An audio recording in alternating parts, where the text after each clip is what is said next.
Welcome. It's time to talk about the latest game in the Crash Bandicoot series, Crash Team Rumble. The beta is happening this week, so I had to cancel all my plans and try out this early build. And let me tell you, it was worth it for the most part. Now, I did of course play on my PlayStation 5. I wanted to stay loyal to how Crash always reminds me of my PlayStation 1. I mean, Crash used to be to PlayStation what Mario is to Nintendo. And if you don't agree, you're just plain wrong. Now, this new game, Crash Team Rumble, it's not what I thought it was going to be. My initial thoughts were that this game was just going to be another Super Smash Bros. Brawl ripoff. I mean, there's been quite a few of those lately, but as soon as I jumped in, I appreciated how much this game has going on beyond just the brawling part. I mean, yeah, you do fight your opponents, but that's only one part of the gameplay. The word team is really important here. It's a team PvP experience, and matches are played in a 4 versus 4 format. The main objective is to collect as many Wumpa fruit as fast as possible and quickly deposit them into the fruit bank.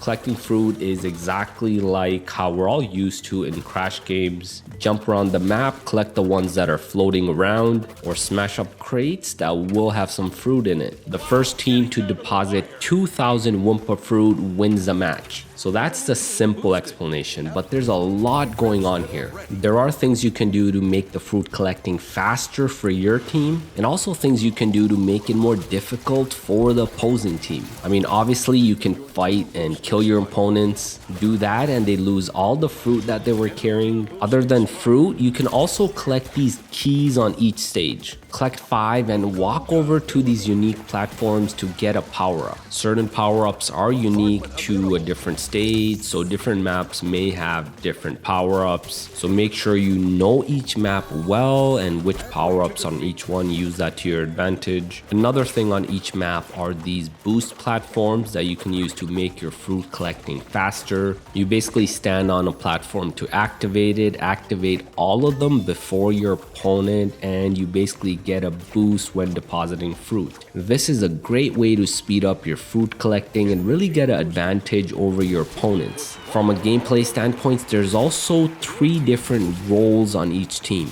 There's the scorer, the blocker, and booster. The different Crash characters play different roles. For example, Crash Bandicoot is a scorer, Dingodile is a blocker, and Coco Bandicoot is a booster. Scorers like Crash are all your offense. They're good at collecting and depositing fruit. They can collect more, they can move around the match faster during a match, and that should really be their main objective, to score. Blockers can easily disrupt the enemy from collecting and depositing fruit, so you'll be hanging around the opponents or defending your team's Wumpa bank.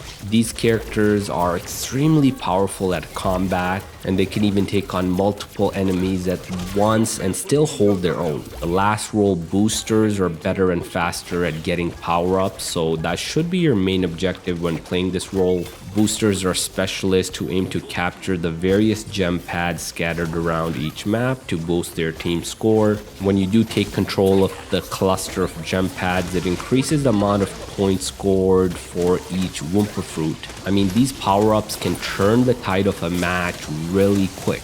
Work as a team, play your role, and you should cruise your way to victory. So far, the game is a breath of fresh air, something different. It can, however, get repetitive, so hopefully the full game has some larger maps, maybe even larger teams, different power-ups to mix things up. Keep in mind, the game will also cost $30 for the standard edition when it comes out in June. Now, I know $30 is not a full price, but I think this type of game should be free to play. After all, they still have that battle pass and in-game purchases. I mean, that's something the developers will make money on. I actually think it will become free to play at some point. The last thing I want to talk about is the performance of the game. On PlayStation 5, the game runs at a solid 4K resolution and 60 FPS with no performance issues. There's no modes to choose from here, so there's really nothing in the settings about quality or performance mode. In terms of loading, it's not too bad. I mean, they're pretty quick in this case. You do have to wait when you're matchmaking and selecting your character, and then loading into each map takes about 5 to 10 seconds, so not too bad. The loading screen can be useful though. It does recap the important power-ups and information about the map. Now the game doesn't really take advantage of the PS5's haptics or adaptive triggers. So really the only advantage over PS4 is the slightly better visuals. If this game does interest you, it does come out on June 20th, but I would highly recommend trying to get in on the beta before deciding to purchase it.